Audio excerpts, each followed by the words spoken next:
지금은 이제 천국에 가셨죠. 작고하신 미국의 39대 대통령으로 당선된 지미 카터 대통령이 계셨습니다. 그는 1976년 미국의 민주당 대통령 후보로서 당시 현직 대통령이었던 공화당의 리처드 포드와의 선거에서 이겨서 39대 대통령으로 취임을 하였습니다. 지금까지 미국의 대통령은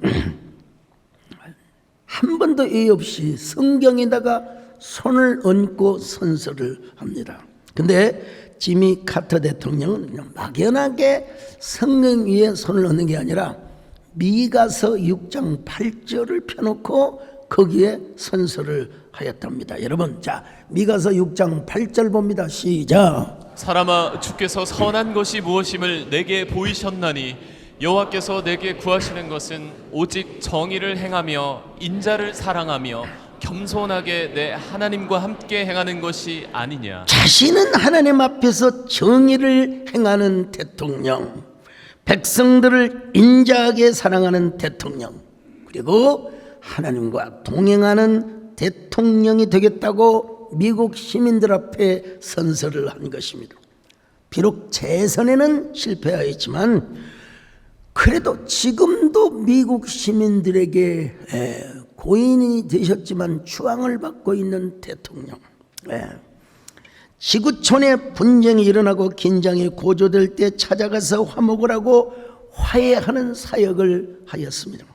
비록 대통령을 재선하는 데는 실패했지만 대통령직에서 물러난 후에도 국제적 분쟁을 일으키고 긴장과 충돌이 있는 곳에 가서 평화와 화목, 그리고 인권의 정진, 그리고 경제사회 발전을 위한 활동을 끊임없이 하였습니다. 그는 카터 센터를 설립하여 국제적 분쟁이 발생하는 곳을 찾아가 모든 분쟁을 평화적으로 해결하고 헤비타트와 손을 잡고 저소득층 주택 건축에 앞장을 섰습니다. 그래서 2002년도에 노벨 평화상을 받게 된 것이죠. 그가 소천하였을 때 장례식장에 전 현직 대통령들이 여야를 불문하고 모두 참석하여 애도를 하였습니다. 대통령에서 물러난 이후에도 미가서 6장 8절의 말씀을 붙들고 살았다는 거요. 다시 한번 봅시다. 시작. 사람아, 주께서 선한 것이 무엇임을 내게 보이셨나니 여호와께서 내게 구하시는 것은 오직 정의를 행하며 인자를 사랑하며 겸손하게 내 하나님과 함께 행하는 것이 아니냐. 여러분, 미가 선지자의 이름의 의미가 무엇인 줄 아십니까? 우리말로는 미가로 되어 있지만 히브리어에서는 미가야로 되어 있습니다. 여기 미는 히브리 말로 누구, 누구인, 그 다음에 미는, 그러니까 미는 누구이고, 그 다음에 카는 뭐뭐와 같은, 그 다음에 야는 야훼 하나님의 축약형이라고 합니다. 그러니까 미가야의 의미는 누가 여호와 하나님 같으랴, 또는 여호와 하나님 같은 이가 어디 있는가, 누구인가. 여러분, 이 이름 자체가 하나님의 유일성과 비교할 수 없는 위대하심을 고백하는 신앙 고백이죠. 흥미롭게도 여러분, 미가서 7장 18절을 보면은 선지자의 이름과 연결되는 워드 플레이처럼 느껴지는 대목이 있습니다. 주와 같은 신이 어디 있으리까. 자, 미가서 7장 18절 시작. 주와 같은 신이 어디 있으리까. 주께서는 죄악과 그 기업의 남은 자의 허물을 사유하시며 인애를 기뻐하심으로 진노를 오래 품지 아니하시나이다.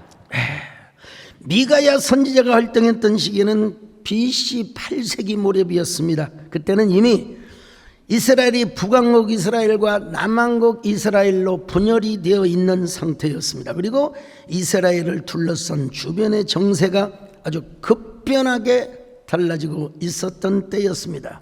미가 선지자는 북왕국 요담 왕을 시작해서 악한 왕 아하스의 통치 기간을 지나서 선한 왕 히스기야 왕까지 선지자 활동을 하였습니다.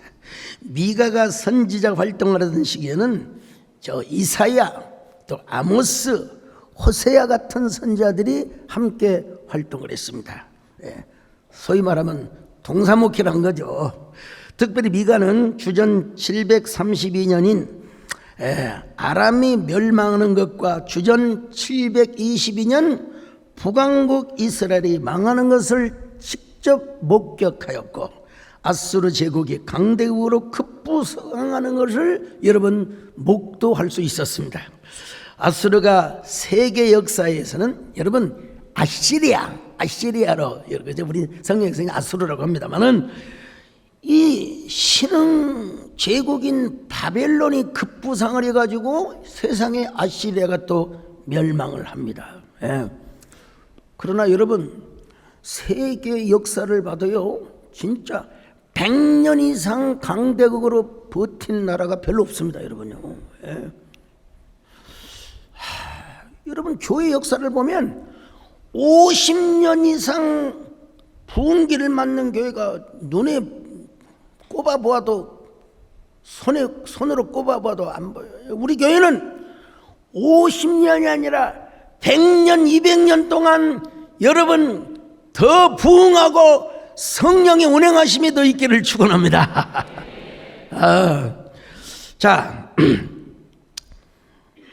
이 아수르가 여러분요 얼마나 포악하든지 사네립이 아수르 왕의 사네립이거든요. 이 세상의 남왕국 유다를 공격해 왔습니다, 여러분. 그때가 히스기야 왕 때인데요. 이때 이사야와 미가를 통하여 여러분 히스기야 왕이 회개를 함으로써 이제 위기를 넘겼습니다. 위기를 넘겼어요.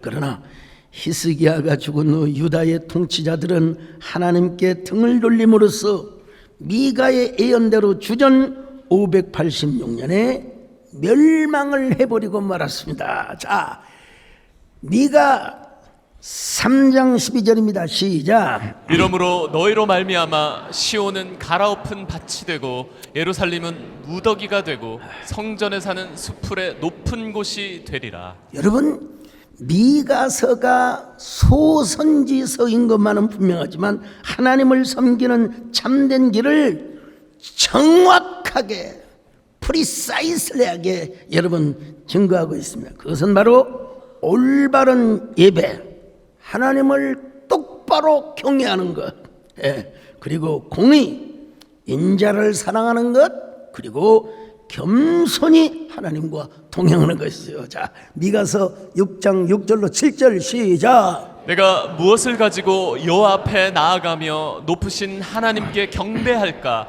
내가 번제물로 1년 된 송아지를 가지고 그 앞에 나아갈까? 여호와께서 천천의 순양이나 만만의 강물 같은 기름을 기뻐하실까? 내 허물을 위하여 내 맏아들을 내 영혼의 죄로 말미암아 내 몸의 열매를 드릴까? 당연히 여러분 예배가 중요하죠. 하나님께 가장 중요한 건 여러분 우리가 사나 죽으나 먼저 하나님을 경외하고 그 표시가 예배임을 믿으시기를 바랍니다. 그러나 그 못지않게 중요한 것이 있어요. 그건 뭐냐? 공의를 행하고 인자를 사랑하고 겸손히 하나님과 동행하는 거래요, 여러분. 예배를 드린다고 하면서도 불의를 행하는 것이 아니라 여러분 언약적으로 의로운 삶을 살아야 참으로 예배를 드리는 거예요. 이러한 메시지는 아모스의 공의, 또 호세아의 인자, 이사야의 겸손히 행함, 이 주제를 조화롭게 선포한 말씀이기도 합니다. 미가서 내용을 보면요 1장에서는 백성들이 타락하는 삶을 삽니다. 2장을 보면은 가진 자들의 탐심으로 인하여 가난한 자들을 착취하는 걸 다뤘고요. 3장을 보면 통치자들과 종교 지도자들 그리고 제사장들의 부정과 욕심을 신랄하게 공격하고 있습니다. 물론 4장과 5장에 와서 그럼에도 불구하고 이스라엘에게는 소망이 있다. 하나님께서 야곱의 남은 자들에게 메시아를 보내줄 것이라고. 그렇지만 5장 후반부부터는 다시 하나님의 심판이 언급되며 6장에 와서는 하나님께서 이스라엘과 변론을 하시겠다는 내용이 전개되고 있습니다.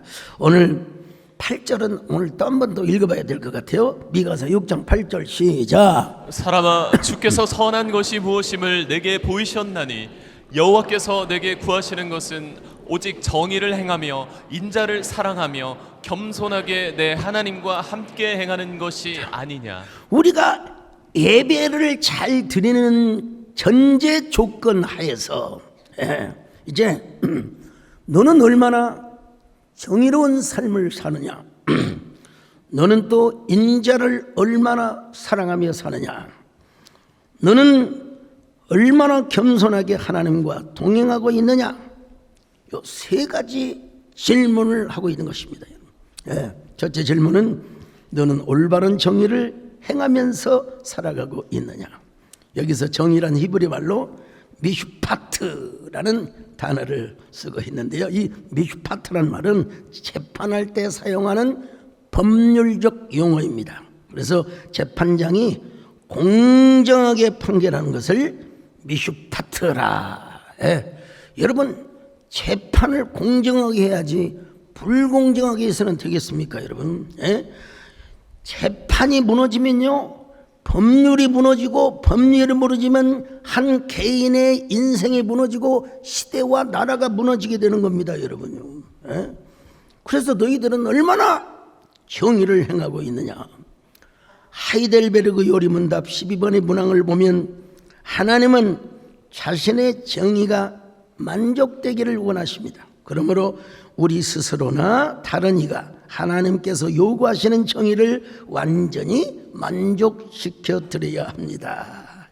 다시 말하면 하나님께서 우리 그리스도인들에게 예수 그리스도 안에서 완전한 정의를 요구하고 있다는 사실을 아셔야 돼요. 그러니까 정의에 대한 인간의 책임감을 여러분 강조하신 거죠. 그럼에도 불구하고 그 완전한 정의를 어떻게 충족시킬 수 있느냐, 이게 중요해요.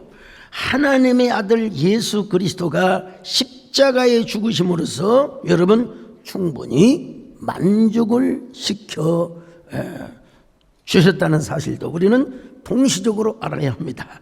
정의에 대한 인간의 책임도 중요하지만 하나님의 은혜가 더 먼저이고 하나님의 은혜가 더 앞선다는 사실을 여러분 아시기를 바랍니다. 박완서 작가의 옳고도 아름다운 당신이라는 책이 있어요. 이 박완서 작가가 성경을 묵상하고 쓴 글인데요, 이 책에 이런 얘기가 나옵니다. 우리나라 사람들은 어린아이들을 보고 야 저놈 잘생겼네, 장군감이네, 대통령감이네, 기업의 회장감이네. 그러면 부모님들이 되게 좋아한대요. 근데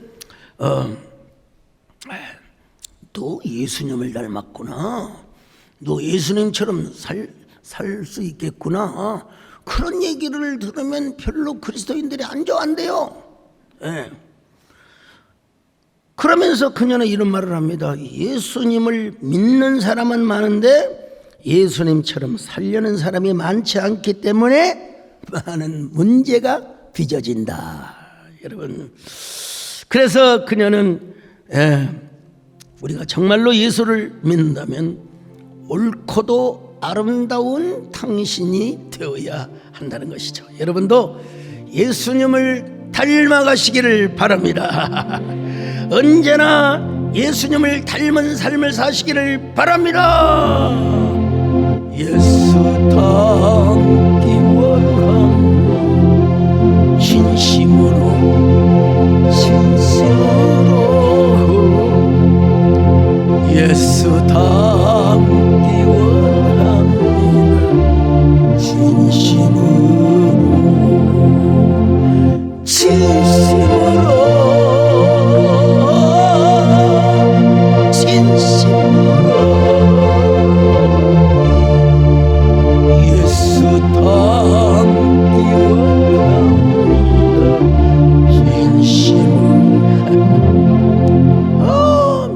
이사야 시대 때도 말이요, 하나님을 믿는 사람은 많았는데 옳고도 정의로운 사람은 없었습니다.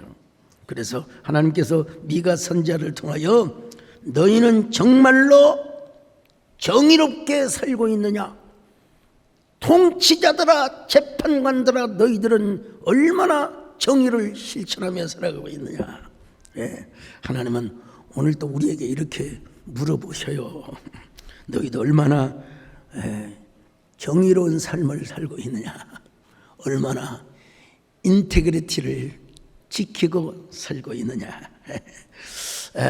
미국의 한인 출신인 하영록 회장이 있었습니다. 그는 미국의 글로벌 주차 빌딩 설계 전문 기업인 팀 하스, 어떤 분들은 뭐 팀 로하스라고 하는데 검색 정확히 해보면 팀 하스입니다. 여러분, 팀 하스를 이끄는 성공한 기업인이었어요. 훗날 목회자로도 부름을 받았습니다만은 회사가 한창 성장하던 중 대형 프로젝트의 최종 입찰 단계에 올랐을 때 프로젝트를 따내기 위해서는 심사위원들에게 뭐 이렇게 로비를 할 수 있어요. 사실 미국은 로비스트가 정식으로 허락되어 있는 그런 나라입니다. 그럼에도 불구하고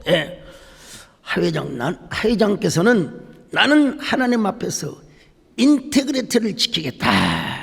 여러분, 인테그리티라는 말 라틴어에 인테그라타스라는 말에서 나왔는데 하나님 앞에서의 완전함, 신앙과 삶이 일치되는 그 순결함을, 그 인테그리티를 지키니까 여러분 결과는 뻔하지요. 여러분, 탈락이 되어버리고 말았습니다.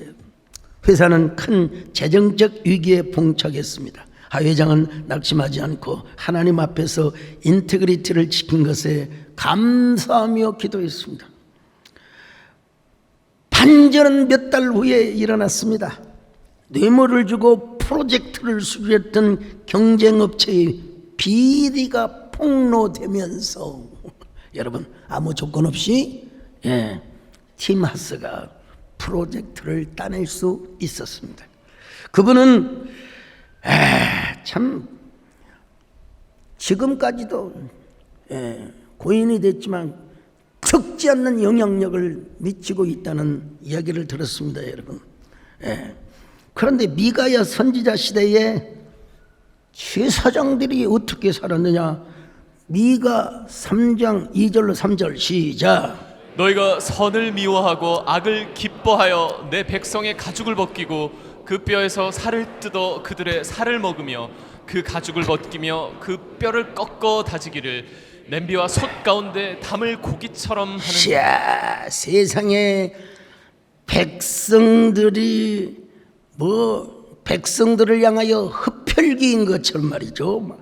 등골이 휘어지게 하고 피를 빨아먹고 살을 뜯어먹고 세상에 뼈를 꺾어가지고 솥 가운데 담을 고기처럼 취급을 했다는 거예요. 여러분 참, 와, 미가서는 진짜 과격한 표현을 쓰고 있습니다.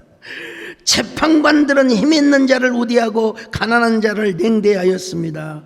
힘 있는 자를 봐주고 무지하였다고 여러분 괄시를 하고 말이죠. 우리말로 말하면 무전유죄, 유전무죄. 미가 선지자가 이걸 책망하고 있습니다. 여러분, 우리나라에 고려 때부터 생기긴 했지만 그래도 여러분 조선시대 때 청백리 제도가 좀 더 강화되었다고 합니다. 청백리 제도는 우리 역사학자이신 우리 김인호 장로님에 의하면 청백리 제도는 양반 관료제의 수립의 도덕적 지표였다는 것입니다. 고려 시대에는 좀 뭐라 그럴까요? 그 귀족주의적인 색채가 좀 강했지만 조선시대에 와서는 경국대전의 공포로 관료제도가 공정성 있게 작동이 되어서 청백리 제도가 좀 더 강하게 작동이 되고 실행이 되었다는 것입니다. 여러분, 얼마나 탐관 오리들이 많으면 공직 윤리를 이렇게 세웠겠습니까? 그게 바로 청백리 제도입니다. 이 청백리의 선발 기준은 청렴, 근검, 후덕, 경효, 인의 이 5가지 덕목을 갖춰야 합니다. 이 5가지 덕목을 갖추고 공가나 사가에 폐를 끼치지 않는 사람을 대상으로 독선을 하였다고 합니다. 야, 참 이러한 제도가 만들어지는 것은 그 시대에 부정과 부조리가 많았기 때문이라는 겁니다. 이때 청백리에 녹선된 분들이 많이지만 특별히 중종 때 허백당 김양진이라는 분이 계셨어요. 이분이 전라감사직에 임기를 마치고 돌아올 때 말 뒤에 망아지 한 마리가 따라와요. 이를 본 허백당이 종에게 물었습니다. 내가 처음에 전라감사로 부임해 올 때 망아지가 없었는데 지금 갑자기 보이는 이유가 무엇이냐? 혹시 전주에서 생겨난 것이 아니냐? 종이 대답했습니다. 예, 그렇사옵니다. 그렇다면 전주 감령의 물건인데 어찌 내가 이걸 가져갈 수가 있겠느냐? 어서 빨리 감령의 동문에 버드나무에다가 이 망아지를 묶어놓고 오거라. 자, 그래서 여러분 종은 즉시 망아지를 끌고 가서 버드나무에 메어놓고 왔다는 것입니다. 여러분, 조선시대에 또 청백리상을 받은 사람, 여러분 순조 때까지 200명이 되었다고 합니다. 여러분, 예. 대표적인 사람이 누구냐? 황희정승. 예. 그는 명재상일 뿐만 아니라 청렴함과 성실함의 표상이 되었습니다. 황희는 오랫동안 영의정을 지냈지만 집안이 매우 소박했다고 합니다. 손님이 찾아와도 내놓을 음식이 넉넉하지 않을 정도로 여러분 일화가 참 하여간 뭐 다른 쪽에서는 또 다른 말도 하고 다른 역사도 있습니다. 어쨌든 권력은 컸지만 재산은 많지 않았다. 예. 그 다음에 맹사성도 영의정이 올랐지만 영의정은 여러분 우리나라의 국무총리입니다. 국무총리. 화려한 가마 대신에 소를 타고 다녔습니다. 어느 날 지방관리가 그를 평범한 노인으로 알고 길을 막았는데 나중에 그가 영의정임을 알고 놀라고 한탄하고 후회했다는 일화가 전해지기도 합니다. 또한 박수량은 얼마나 청렴했는지 재산을 거의 남기지 않아 왕이 장례를 도와줬대요. 야, 참, 야, 세상에. 제가 신학교 다닐 때 은혜를 입었던 분들에게 대통령께서 선물을 보내시면 다 골고루 나누어서 이렇게 보내드립니다, 여러분. 그리고 한 번은 이제 특별히 하시는 일이 없이 그냥 집에서 살고 계신 분에게 좀 현금을 좀 보내드렸어요. 계좌를 안 불러줘서 저 보내드렸더니 그걸 서랍에 딱 닫아놓고 문자가 와요. 목사님, 내가 이 돈은 내 죽을 때 장례비용으로 쓰겠습니다. 그래서 또 돌아가시면 가서 또 조의금 많이 할 텐데 아무튼 여러분 이 세상에서 가장 공평한 게 뭔 줄 아십니까? 저울이라고요. 여러분 저울도 사람이 속일 수 있어요. 예. 이 세상에서 가장 공평한 것이 뭐냐? 물입니다. 물. 예. 여러분 물이라고 하는 것은요 반드시 흐르게 되어 있습니다. 바람이 불면 파도가 치고요 물은 절대 고유할 수가 없는 겁니다, 여러분. 예. 하버드 대학교의 마이클 샌델 교수의 정의란 무엇인가 이 책이 있는데요. 저자는 책에서 자유, 도덕, 윤리, 정의를 주제로 사회 문제와 일상적인 상황을 거론하며 정의의 문제를 풀어갑니다.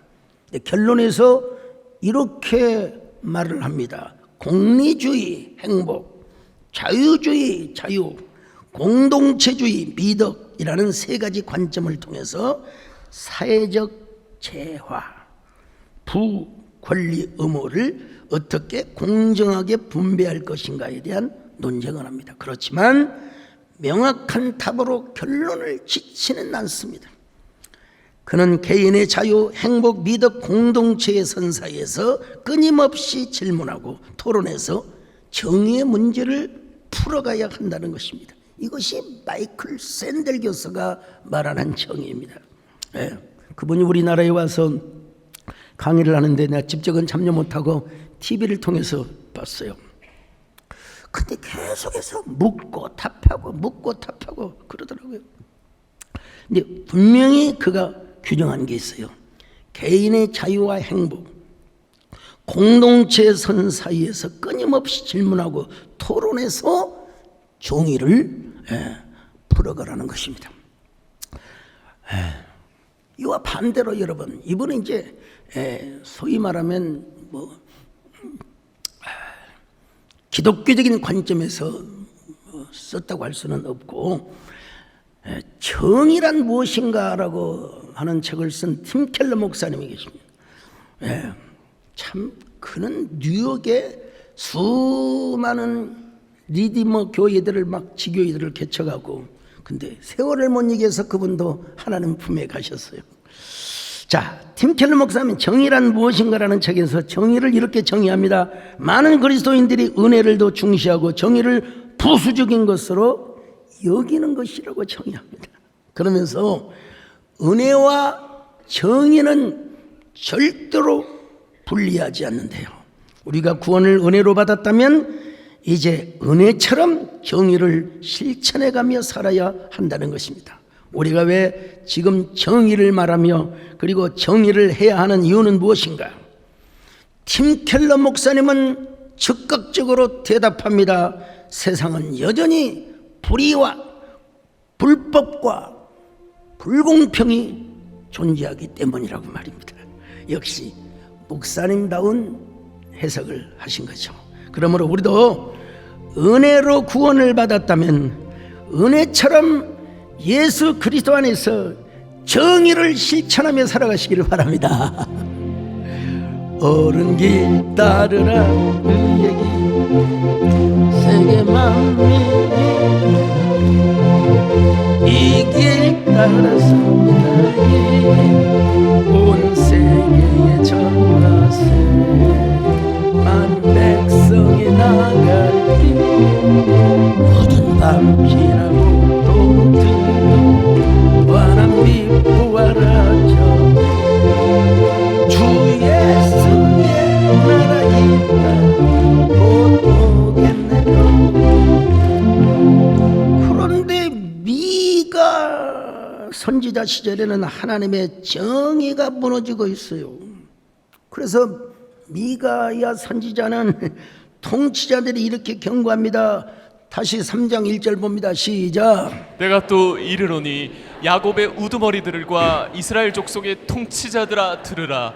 정의를 아는 것이 너희의 본분이 아니냐. 여러분, 그들은 선을 미워하고 악을 기뻐하며 백성들의 등골에서 삶을 뜯어먹으며 그 뼈를 꺾어다가 세상의 솥에다가 끓여 먹는 것으로 비유를 했어요. 3장 2절로 3절을 또 봅니다. 시작. 너희가 선을 미워하고 악을 기뻐하여 내 백성의 가죽을 벗기고 그 뼈에서 살을 뜯어 그들의 살을 먹으며 그 가죽을 벗기며 그 뼈를 꺾어 다지기를 냄비와 솥 가운데 담을 고기처럼 하는도다. 여러분, 그들은 목민이라는 걸 몰랐어요. 우리는 목양이라고 하죠. 우리 성도를. 여러분, 여름 수련회 때 많은 분들이 헌신하지만 저도 여러분 앞장서서 했습니다. 여러분, 저는 가만히 있고 여러분 성도들의 헌신만 기대면 여러분 그건 똑같아요. 여러분, 그들은 통치자 이들이기 전에 참 인간으로도 살지 않았던 것입니다. 제가 이제 정의에 대해서 말씀을 드렸는데 하나님께서 미가 선지자에게 또 물어보는 게 하나 있어요. 너는 인자를 얼마나 사랑하느냐. 자, 6장 8절 하반절입니다. 시작. 여호와께서 내게 구하시는 것은 오직 정의를 행하며 인자를 사랑하며 겸손하게 내 하나님과 함께 행하는 것이 아니냐. 여기 인자는 son of man을 말하는 게 아니에요. 헤세드를 말합니다. 헤세드, 무한한 사랑, 조건 없는 긍휼, 변함없는 사랑, 이걸 헤세드라고 그래요. 예. 신약으로 하면 아가페죠. 아가페.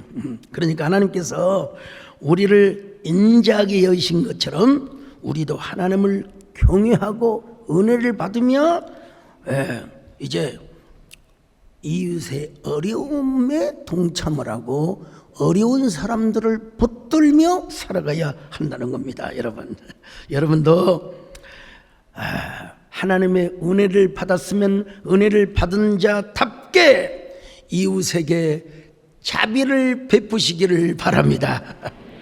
좀 예수님께서도 여러분 이렇게 말씀하셨지 않습니까? 누가복음 6장 36절 시작. 너희 아버지의 자비로우심 같이 너희도 자비로운 자가 되라.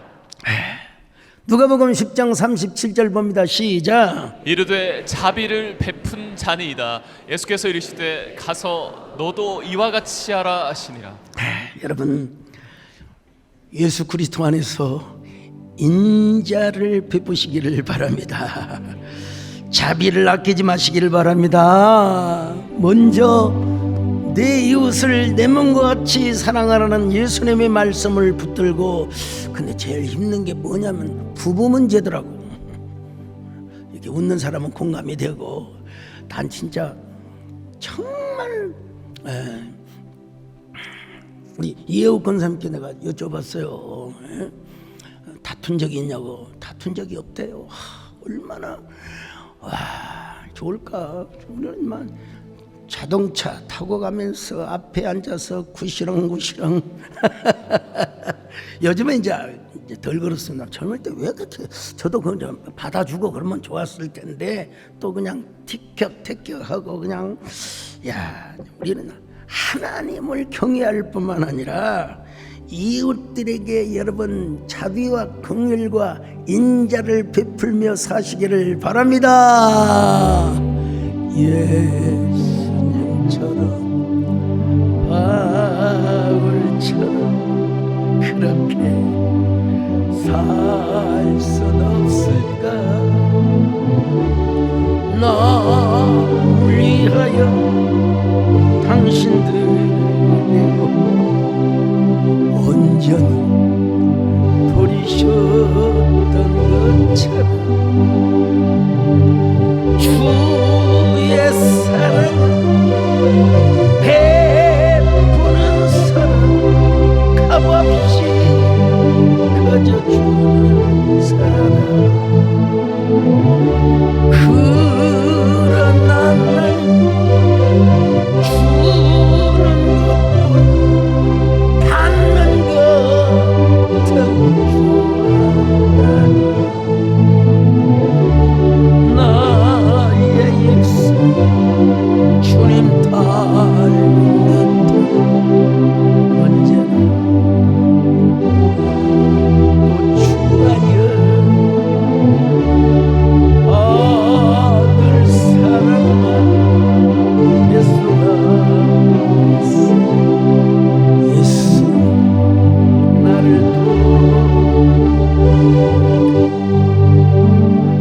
또 하나 우리 하나님께서 미가에게 질문하신 물음이 있습니다. 너는 겸손하게 얼마나 하나님과 함께 행하고 있느냐. 자, 6장 8절 하반절입니다. 시작. 여호와께서 내게 구하시는 것은 오직 정의를 행하며 인자를 사랑하며 겸손하게 내 하나님과 함께 행하는 것이 아니냐. 여기 겸손이라는 말을 제가 이제 히브리어를 찾아보니까 하츠네아로 표현됐더라고요. 일반적으로 히브리 사람들은 겸손하면 아나브라고 그래. 아나브라고. 근데 아나바, 동사 아나바. 근데 하나님 앞에 엎드리고 자신을 막 낮추며 한탄하며 무릎 꿇고 엎드려 경배하는 걸 뭐라고 하느냐? 하츠네아라고 그래요. 심지어는 여러분, 우리가 길을 걸어갈 때에도 내 힘으로 걸어가는 게 아니라 하나님이 은혜를 주셔서 걸어가고 있다고. 이게 뭐냐? 세상에, 하천해야라고 하는 거래. 하천해야. 어떤 사람은 또 하춘화를 얘기한다고. 오늘 또 여러분, 하나님께서 은혜를 주셔서 우리가 승용차로 오셨든지 그래도 에어로빅 타고 본당에 들어오셔야 되잖아요. 하나님의 은혜로 걸어오셨음을 믿습니다. 여러분, 하나님과 함께 걷되 내가 하나님 것처럼 걷지 않는 것, 하나님의 은혜로 걷는 것. 우리가 보면요, 태어날 때부터 성격이 온유한 분이 계세요. 온유한 분. 대표적으로 누구라고요? 저에게 권영관장. 난 이분 진짜 거의 30년을 넘게 같이 사역을 하고 있지만 그분은요, 절대로 인상을 써본 적이 없어요. 항상 웃어요. 속을 모르겠어요. 진짜 좋아서 웃으시는지 참 대단하신 분입니다. 저는 원래 온유하고 겸손한 성격으로 태어난 사람은 본성은 착해요. 애들 괴롭히고 따시키고 그런 건 아니고 이제 좀 장난꾸러기였죠. 좀 짓궂을 때가 있었죠. 근데 여러분, 이제 예수님을 만나고 또 더 예수님과 사귐을 가질 때 아나바적 성격은 아니지만 그래도 하나님이 없이는 살 수가 없다고 고백을 하게 되는 거예요. 내 힘으로 되는 건 아무것도 아니다. 하나님이 하셔야 된다. 하나님이 하셔야 된다. 오죽하면 제가 여러분 이런 노래를 만들었겠습니까? 여러분, 나는 주님 없이는 살 수가 없습니다. 주님이 도와주셔야 합니다. 주님 한 분만으로 나는 만족합니다. 주님만 있으면 됩니다. 노래가 이상하게 돼버렸어요. 아무튼 말이요. 세계적인 복음 전도자인 빌리그램 목사 역시 미가서 6장 8절을 잘 설명해 놨습니다. 역시 목사님이요. 미가서 6장 8절의 말씀은 단순한 사회 정의로 사용하지 않고 하나님께서 요구하시는 삶은 정의, 자비, 겸손이지만 인간은 자기 힘으로 완전하게 살 수 없으며 결국은 그리스도가 필요하다. 이 땅에 자칭 의로운 자들이 있어요. 여러분, 인간의 의로는 절대로 구원받을 수 없습니다. 우리에게 필요한 중보자가 누구냐? 예수 그리스도임을 믿습니다. 미가서 6장 8절이 정의롭게 살아라, 사랑해라, 겸손해라 이렇게 말씀하지만 이걸 윤리적 명령으로만 끝나서는 안 됩니다. 여러분, 하나님의 은혜가 임해야 우리가 이런 삶을 살 수 있음을 믿습니다. 주님 없이는 살 수가 없어요. 주님이 있어야 내가 존재할 수 있는 거예요. 이게 뭐야? 복음입니다. 이게 여러분, 하나님 보시기에 무엇이 선한 것입니까? 먼저 하나님을 경외하는 거요. 하나님을 경외하는 거요. 그리고 나서 이제 정의롭게 살아가고 헤세드, 자비와 긍휼을 우리가 베풀며 그리고 하나님과 겸손하게 동행하는 삶. 언제나 하나님의 은혜를 구하시기를 바랍니다. 하나님의 도우심을 구하시기를 바랍니다. 주님이 없이는 못 산다는 것을 여러분 고백하시기를 바랍니다. 그럴 때 하나님께서 여러분을 높여주실 줄로 믿습니다. 높여주실 줄로 믿습니다. 야고보 4장 10절입니다. 시작. 주 앞에서 낮추라. 그리하면 주께서 너희를 높이시리라. 여러분, 우리 모두 하나님께 먼저 예배를 잘 드려 공의를 행하시기를 바라고요, 인자를 사랑하며 겸손하게 하나님과 동행하며 살아가시기를 바랍니다. 그래서 하나님 보시기에 우리가 옳고도 아름다운 당신이 되어서 하나님의 상품을 드러내고 하나님의 복음을 전하는 삶을 살 수 있기를 바랍니다. 우리 그럴 때 우리에게 진정으로 뭐가 임하느냐? 행복이 임하는 거요. 행복. 여러분 언제나 주님 앞에 행복한 존재로 살아가시길 바랍니다. 이것이 나의 행복이라. 세상은 알 수 없는 하나님 선물. 이것이 행복이라고. 하나님의 자녀로 살아가는 이것이 행복이라니. 하나님 앞에 무엇이 선인가? 정말로 하나님을 경외하고 또 그 예배를 잘 들으면서 정의를 행하며 인자를 사랑하며 겸손하게 하나님과 함께 동행하는 삶을 사는 저희들 되게 하여 주시옵소서. 예수님의 이름으로 기도 올려옵나이다.